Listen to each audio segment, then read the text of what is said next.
Hey, it's Bobby from brewhardware.com, and we're going to talk a little bit about electric brewing today. There's a huge trend now in the home brewing hobby to move away from propane and natural gas style open flame burners to using electricity as the power source for the brew day. And of course, the reason for that is there are several advantages that we'll talk a little bit about. Now, the first advantage of electric over propane and gas is that it is zero emissions. You probably already know that to run a propane or natural gas burner, you need to have good ventilation, you need to have makeup air so that the oxygen doesn't get depleted, and you want to be able to vent out any carbon monoxide so you don't actually asphyxiate yourself. So it's really dangerous to run a burner in an enclosed garage or a basement, for example. These are really not meant to be used indoors at the large BTU capacity that we use them at. So electric wins there. The only thing you need to do is sometimes vent some of the moisture that's created during the boil, especially if you already have a high relative humidity in your house. But that involves potentially just cracking a window or putting an exhaust hood over your brewing space. But it's totally safe to use electric in that way in almost any place in the house. The next advantage to electric is the ongoing energy cost. Most people are surprised to hear that a typical 10-gallon batch with electric only costs between $1.50 and $2 for the entire thing. The reason is, for one thing, electric is generally cheap, but it is also highly efficient. Almost all of the energy that you're using in the electric elements is going into the liquid because it is immersed in it. So if you contrast that to using an open flame, only about 25 to 35% of the energy created by the open flame is actually getting into your liquid or your process, whereas the rest of it is going into the ambient air. So especially for propane, which requires you to go and drive and get exchanges and so on, you're going to spend probably about $6 to $8 in liquid propane per batch, and that's, significantly more. Of course, you can't ignore the inconvenience of having to go out and do tank exchanges for propane and the potential of running out of gas at the most inopportune time. So again, electric has that advantage that it's always on and it is the least expensive. Now, the third advantage is kind of a fringe one that you probably didn't think about, and that's the fact that electric is one of the easiest energy sources to apply a bit of automation to during your brew day. You may already be saying, I don't really want to automate my brew day. I'm perfectly happy moderating the temperature input or shutting the flame off when you reach a certain temperature. But once you go electric, it's so easy to do at least temperature automation where it applies heat until it reaches your strike temperature, for example, and then cuts off the heat. Now, if that short list of advantages hasn't convinced you already that you might want to look into using this as your energy source, I invite you to find someone in your area that has already converted over to electric in their brewery and ask if you can come and participate or observe one of their brew days. I think that would probably be the most convincing way to show you how awesome electric brewing really is, and that's all I'll say about that. Now, by now you must be wondering, what are the disadvantages? Because every solution must have a pro and con, otherwise everybody would be doing it, right? Okay, so the honest truth about electric brewing is that the initial equipment outlay and complexity in setting it up is going to be the biggest disadvantage. Of course, where you want to brew has to have an electrical outlet that is capable of powering electric heating elements, and the power requirement is pretty high. It's not like your typical hairdryer. You may have to hire an electrician to get a new circuit run, put a new breaker in your breaker panel, and do it safely, of course. Before I talk about the power requirements to running these elements, I just want to make sure that I disclaim the fact that I am not a licensed electrician. I recommend that you review anything that you plan to do with an electrician locally and make sure that what you're about to do is going to be safe. That's the most important thing. No beer is worth getting yourself hurt. Okay, so that said, we get asked a lot whether or not you can just plug these elements into a typical household outlet or receptacle, and the answer is probably not. The circuits that are in your house are probably 120 volt, 15 amp maximum, and at that current capacity, the biggest element that you can use is a 1500 or a 1650 watt element. Now at that power output, you're not really going to be happy with boiling 5 gallons or 6 gallons of liquid with that amount of power. If you're down in the 3 or 4 gallon area, you can probably get away with a 1500. So if that's the only receptacle that you can possibly use and you can't add any more because of budget constraints or the fact that you may not own the house or the apartment, the only real solution is, again, going down to a smaller batch size or installing 2 elements at the same time and making sure that you run those off of 2 completely different circuits. If you can find 2 receptacles that are on different circuit breakers, then you can run both of those and you'll end up with about 3000 watts, which is totally adequate to boil 5 or 6 gallons. Okay, the next step up from there is a 2000 watt, which is also still 120 volts. And there are some circumstances where you may have a dedicated 20 amp circuit somewhere in your house. The places to look would be garage, laundry room, basement, and kitchen. Sometimes there are appliances that require 20 amps that you may be able to temporarily unplug. Well pumps, air compressors, things like that. Big microwaves or toaster ovens. Sometimes you're going to find a 20 amp circuit. The way to be able to tell is that it will look like a typical plug with the circle and the 2 parallel blades, but one of those blades will be a T instead of just a straight line. So a 20 amp would plug into that. 2000 watts, that will be closer to boiling 5 or 6 gallons. If you put some insulation around the pot, you might be happier with that. Again, it's right on the borderline. 2000 watts will get you there slowly, and then the boil vigor will be a little bit less than what you're used to with a propane flame, but probably adequate for isomerizing your hops. So that's really right there at the very borderline of what's acceptable. To be completely honest with you, the way that I really enjoy electric brewing, even with 5 or 6 gallon batches, is to use a 5500 watt element. Now that requires 240 volt circuit and 30 amps, so 240, 30 amp. It typically uses twist lock style plugs like this. There are other configurations. It uses thicker wire, and you probably will have to get an electrician to run that dedicated circuit. You'll have to make sure that you have space in your breaker panel for a double breaker because it's 240 volts. The other alternative that some people can afford is the fact that you have an electric dryer in your laundry room or basement that runs 240 volt, 30 amp. And in that case, there are ways of leveraging that outlet. Of course, one of the things that you really need to look out for with electric brewing is that it has ground fault circuit interruption or GFCI protection. Your dryer outlet doesn't have that inherently, most likely. So you'll need to have an electrician build you a little inline GFCI protection, such as using a spa panel or something like that. So again, consult your electrician for the power requirements or how to make it as safe as possible. Okay, let's talk more about getting the elements actually into your boil pot. Again, these are immersion elements. They have to be in the liquid to be able to heat. So we're going to talk more about how to get that into your pot.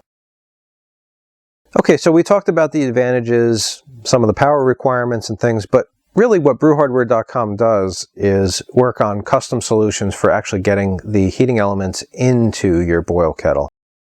First, we'll clarify that most of the elements that we sell are based on the hot water heater typical standard, where it's tubing that has resistive wiring in here, so when current is applied, this heats up.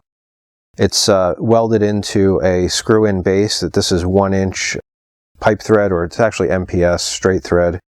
Now the place where we differ is that 99% of water heater elements that you can buy anywhere on Amazon or in Lowe's or Home Depot, anywhere like that, will have stainless steel on this sheath here, and it'll stay stainless steel.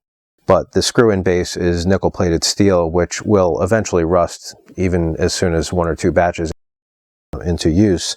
So we have these custom manufactured here in the US with stainless steel screw bases. So everything on our element that is immersed in the pot will be stainless steel, and you won't have rusting problems.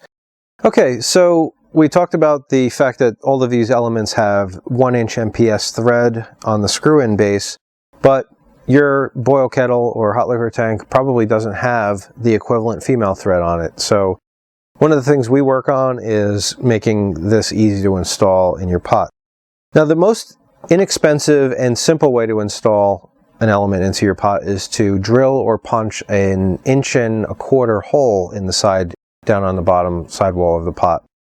And we have hardware. This is called the HotPod EWL3 kit, and it serves two functions. For one thing, the kit holds the element physically inside the pot and provides a seal around the hole. So you put this together, push this into the pot, you roll the O-ring down over the threads. A little bit of Teflon tape goes on the threads as well. And then on the interior of the pot, you thread this lock nut on.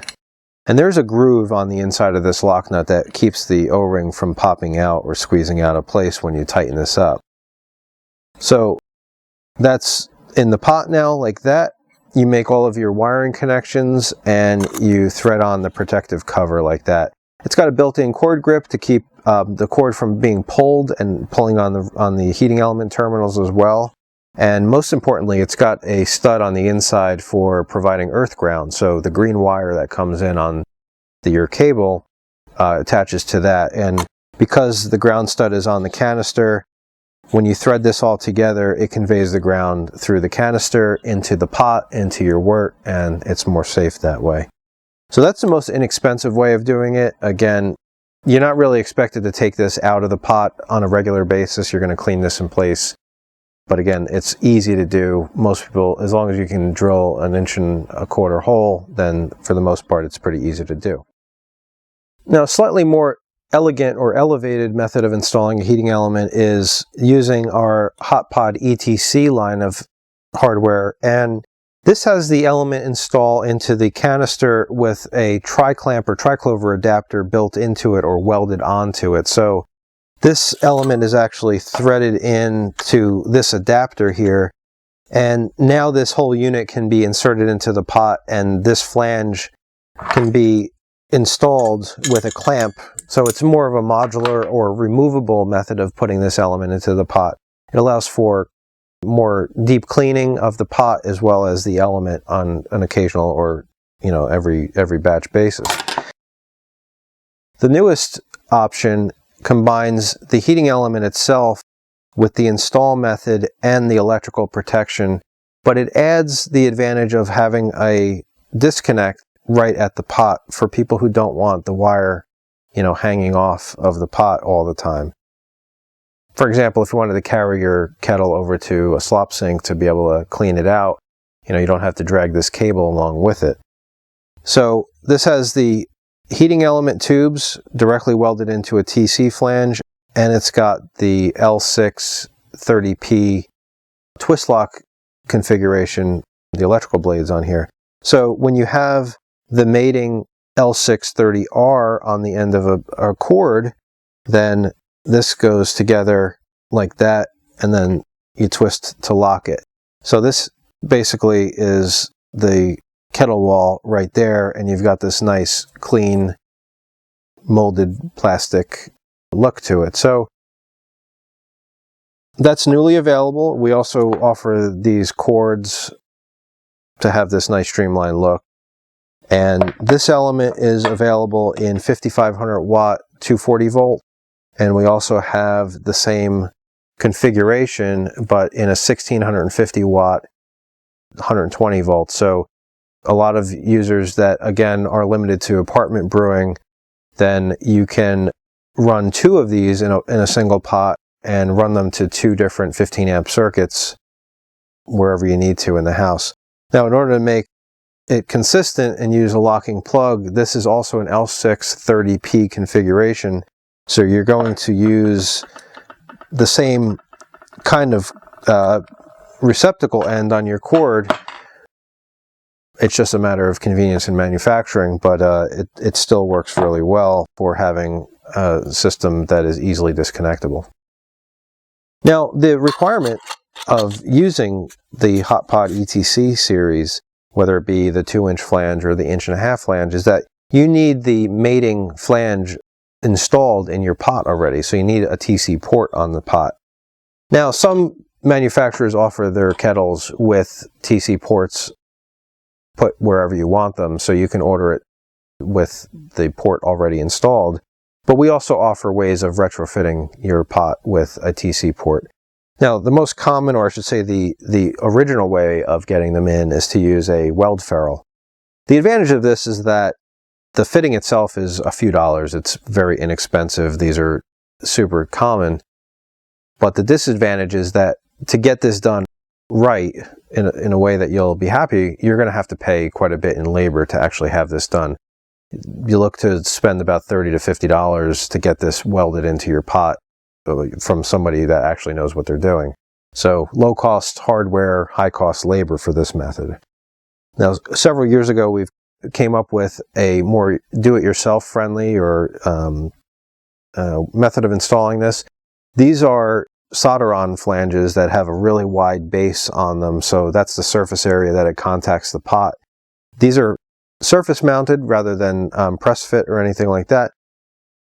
They have a radius back on here, so they fit the contour of a cylindrical vessel. And if you're experienced with doing some copper pipe soldering for general household repairs, you probably have the skill set necessary to make this happen on your own. And so contrasting to the weld ferrule, this is an expensive piece, more expensive for the hardware, but if you're able to do the soldering work yourself, then the labor cost goes down significantly. So in many cases, this is going to be the cheaper method of installing a TC port, unless you have a good friend that's really good at welding. So I'd always go with this. Not only that, if you mess this up, you reheat it and remove it. It's not like a permanent thing. So if you have a welder destroy one of your pots by blowing a hole in the side, it's not as simple as melting the solder and fixing it that way. So we have these in 1.5 and 2-inch as well. So that's probably my preferred method. The most recent addition to the suite of options is the all weldless version. So this is appropriate for people who don't have access to a welding professional for a reasonable price. They don't have the skill set for doing silver soldering on their own, or they don't have any desire to try to learn it. This is really the most user-friendly version. You're still going to have to make the hole in the pot, and for this fitting, it requires 1 5/8 inch. So there are no step bits that go that large. You'll have to use either a tungsten carbide hole saw or a knockout punch. So you just have to make sure that you're making a nice clean 1 5/8 inch hole for this to work. But it's custom machined out of a single piece of stainless steel, and it's got an O-ring, silicone O-ring that fits into a groove. So you push this in from the outside of the pot through the hole, and there's a lock nut that goes on the inside, no additional gasket on the inside, and you just tighten this up. To grip it on the outside, you just have to install the clamp and gasket and another fitting on here. But once the clamp is on, you can actually hold on to the clamp pretty easily. We also offer a stamped steel socket that will fit that lock nut on the inside. It's got a 1/2 inch drive hole for a socket, or I should say a ratchet set. And then you can tighten that nice and tight for a leak-free seal. Now, you've noticed a trend with the previous two examples.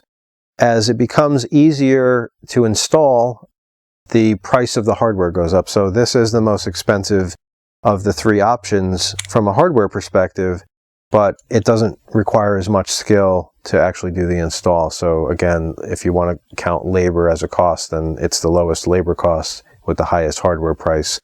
But overall, all the three of those TC port options are about the same. Just really depends on your situation and preference. We also have a solution for installing an element or using an element without actually making any permanent pot modifications, and that's called the hot rod heat stick. Now, the idea of a drop-in immersion element is nothing new. They make bucket heaters and tank heaters for this purpose. And ambitious do-it-yourselfer style homebrewers have built these over the years using a weird collection of dangerous off-the-shelf parts from Home Depot. But I don't think anybody else has really come up with a manufactured solution that is both pretty looking and also safe. This is made out of 304 stainless steel. It's all TIG welded where it needs to be, and then on the accessible ports we use the triclover standard. So this is a 2-inch triclover flange.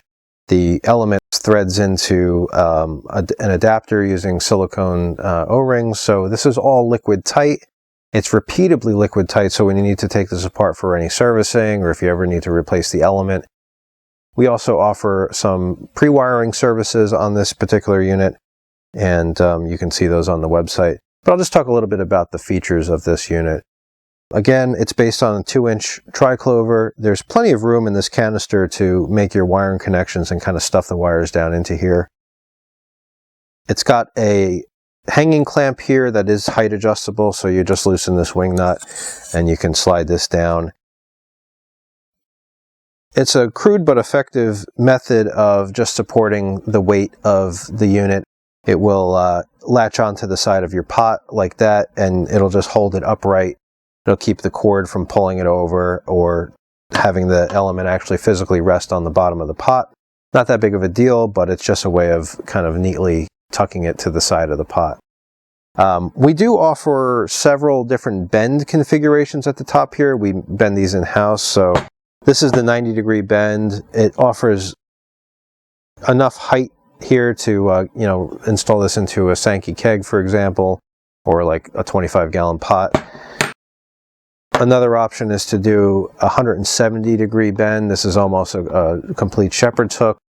You could see that it does reduce the overall height ability. I think it drops it down to about 24 inches of pot wall height if you wanted this to sit right on the bottom. But it does provide additional strain relief for the cord. And then if you have a really tall pot, or if you're using it in like the Grainfather or taller style tank, then we can also leave this straight. So this is the longest solution. The cord grip will still thread in here like that, and your wire will come out and just have to drape down to wherever you need it to. So you have all three of those options to be able to use it in a pot of your choice. So the major advantage, obviously, is that you don't have to make any permanent pot modifications. If you decide you want to upgrade to a larger pot in the future, or perhaps you have a 5-gallon system and a 10 or 15-gallon system, depending on what you're trying to brew, you can just move this heat stick from any vessel to any vessel. I think we've given you enough to think about at this point. Now, whether you're going to be converting over to electric brewing immediately or not, I hope we were able to show you that there's so many different ways of installing elements into your brew pots, whether it be a permanent or semi-permanent install, or if you want to be able to have a really temporary installation using the hot rod heat stick. Now, I'd be glad to answer any questions you might have about the products we offer or electric brewing in general. We've been brewing electric in the shop for almost 2 years now. We're never going back to propane or natural gas, and that's a fact. So join the revolution. I'll see you there. Thanks for watching.